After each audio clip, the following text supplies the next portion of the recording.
Hello everyone. Today we are going to study about elastic one-dimensional collision. So first of all, what is collision? The interaction between two bodies due to which the direction and magnitude of the velocity of the colliding body change is called collision. Collision क्या होता है? जब कोई दो body आपस में strike करती हैं तो क्या होता है, उसके कारण क्या होता है, उनका जो डायरेक्शन ऑफ मोशन जो होता है वो भी चेंज होता है, साथ में जो वेलोसिटी है वो भी चेंज होती है. So that is known as the collision. So in this topic आज हम इलास्टिक वन डायमेंशनल कोलिजन के बारे में स्टडी करेंगे. इसके लिए हमने क्या किया, दो बॉडी ले ली, बॉडी ए एंड बी. मान लो ये बॉडी ए आ गई और ये बी, और जो बॉडी ए है उसकी वेलोसिटी जो है वो हमने ले ली u1 और बी बॉडी की u2, और जो बॉडी ए है उसका मास हमने स्मॉल m1 ले लिया और बॉडी बी का m2. और ये सिचुएशन है हमारे पास बिफोर कोलिजन की. और यहाँ पे जो हमारे पास जो वेलोसिटी होगी बॉडी ए की वो ग्रेटर देन होगी बी के, तभी वो आपस में कोलाइड कर पाएंगे. अभी आफ्टर सम टाइम्स मान लेते हैं वो आपस में कोलाइड कर गई तो ये सिचुएशन आ जाएगी ड्यूरिंग कोलिजन. ठीक है, ए बी बॉडी. और उसके बाद आफ्टर कोलिजन क्या होगा, दोनों बॉडी का मास तो सेम रहेगा, मास नहीं चेंज होगा, बट उनकी वेलोसिटी जो है चेंज हो जाएगी. मान लो कि जो बॉडी ए है वो वेलोसिटी v1 के साथ मूव करना शुरू कर दी और बॉडी बी जो है वो वेलोसिटी v2 के साथ. ठीक है, और इस सभी को आप इस तरह से लिख सकते हो, consider two bodies A and B of masses m1 and m2 moving in a straight line with velocity u1 and u2. और क्या है, u1 greater than u2. After collision their velocity changes to v1 and v2. अभी इसका next step में हमने क्या करना है, जो बॉडी का लीनियर मोमेंटम होगा बिफोर कोलिजन वो भी हमने निकालना है और आफ्टर कोलिजन भी. So total linear momentum of the system before collision. हम जानते हैं जो मोमेंटम होता है it is a product of mass and velocity. Body A का मोमेंटम हो जाएगा, इसकी वेलोसिटी u1 है और मास m1 है, तो हो गया m1 u1 प्लस बॉडी 2 की वेलोसिटी u2 और मास m2 है तो m2 u2. ठीक है, और इसी तरह से हम निकालेंगे total linear momentum of the system after collision. मतलब कोलिजन के बाद जो उनका मोमेंटम में चेंज आएगा, तो कोलिजन के बाद जो बॉडी ए है उसकी वेलोसिटी में चेंज आ गया, v1 होगी उसकी, तो उसका मोमेंटम हो जाएगा m1 v1, दूसरी बॉडी का m2 v2.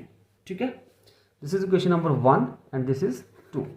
अभी according to law of conservation of linear momentum, अभी हम लगा देंगे according to law of conservation of linear momentum. उसके अकॉर्डिंग क्या होता है, momentum of the body before collision is equal to momentum of the body after collision हो जाएगा. तो momentum of the body before collision क्या है, m1 u1 m2 u2 equal to किसके हो जाएगा, momentum of the body after collision क्या आ गया, m1 v1 plus m2 v2.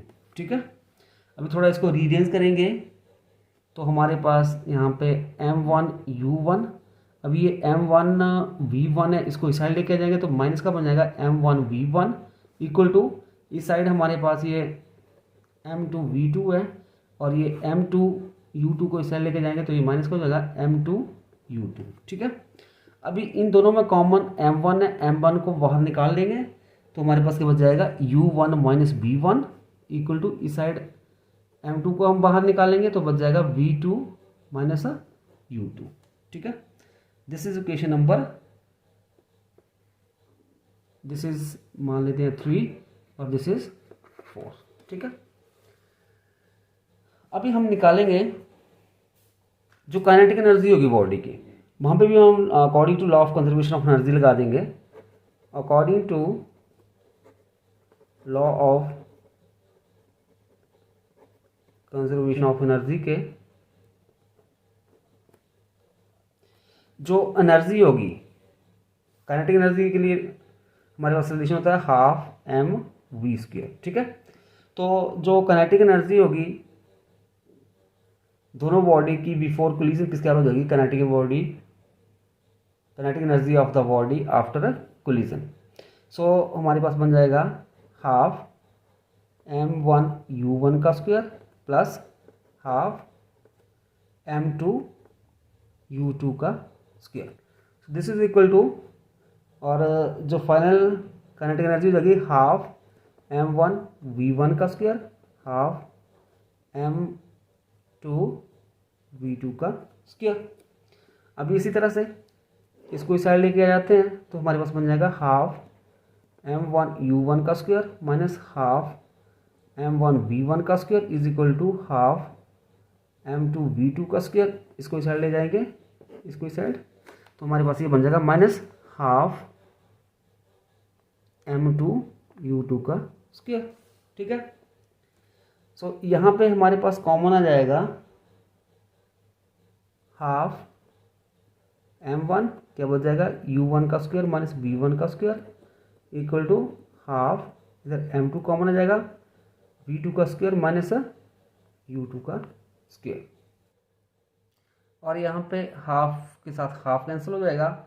We have left with m1 u1 का स्क्वायर v1 का square equal to m2 v2 का स्क्वायर माइनस u2 का square. ठीक है, फिर यहाँ पे हम फार्मूला लगाएंगे। यहाँ पे मान लो ये ए स्क्वायर है माइनस इसको b मान लेते हैं तो v स्क्वायर हो जाएगा, तो यहाँ पे फार्मूला लगाएगा A square minus V square is equal to A plus B into A minus B. Same यहाँ पे लगाएंगे तो ये हमारे पास बन जाएगा, this implies m1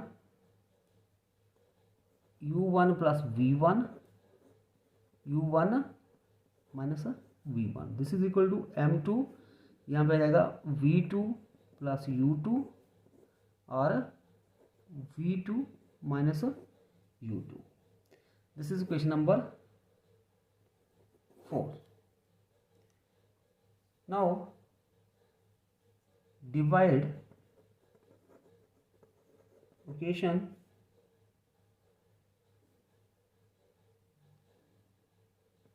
by equation, कौन सी इक्वेशन, दिस इक्वेशन जो है m1 u1 minus v1 is equal to m2 v2 minus u2, इसके साथ हम डिवाइड कर देंगे। वी गेट, हमारे पास बन जाएगा this is equal to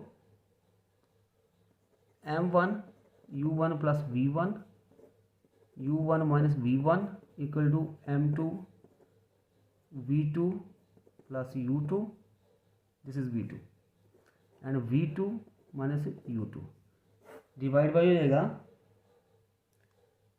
m1 u1 minus v1 और इस साइड हो जाएगा m2 v2 minus u2, m1 के साथ m कैंसर, इसके साथ ये कैंसर, इसके साथ ये और इसके साथ ये। We have left with u1 plus v1 equal to v2 plus u2। ठीक है, this is question number 5।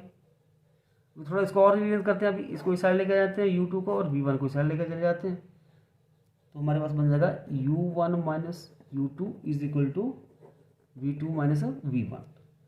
This is equation number 6। और ये क्या है, this equation represent, this is the relative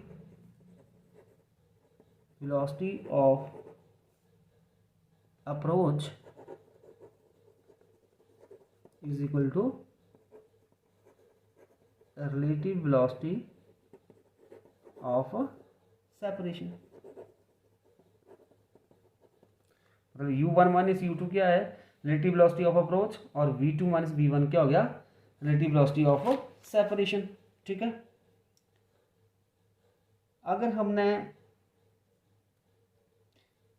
v1 और v2 निकालना है, क्लियर, तो वो हमारे पास आ जाएगा v1 is equal to 2m2 u2 plus u1 m1 minus m2 over m1 plus m2। ठीक है, और v2 आ जाएगा हमारे पास 2m1 u1 plus u2 m2 minus m1 over m1 plus m2। इस तरह से हम निकाल सकते हैं।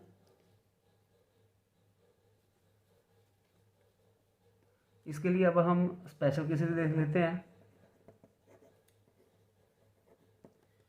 फर्स्ट वन, जब हमारे पास m1 equal to m2 is equal to m से, मतलब अगर हम यहाँ पे क्या करेंगे, जो m1 m2 की जगह अब हम m भर देते हैं। ठीक है, तो जब आप यहाँ पे भरोगे तो ये सारा हमारे पास 0, इधर बन जाएगा हमारे पास 2m। ठीक है, इधर भी 2m कैंसिल हो जाएगा, तो ये बन जाएगा हमारे पास v1 is equal to u2। ठीक है, यहाँ पे जब आप यहाँ पे भरोगे तो यहाँ पे ये 0 हो जाएगा, और इसी तरह से हमारे पास ये बन जाएगा v2 is equal to u1।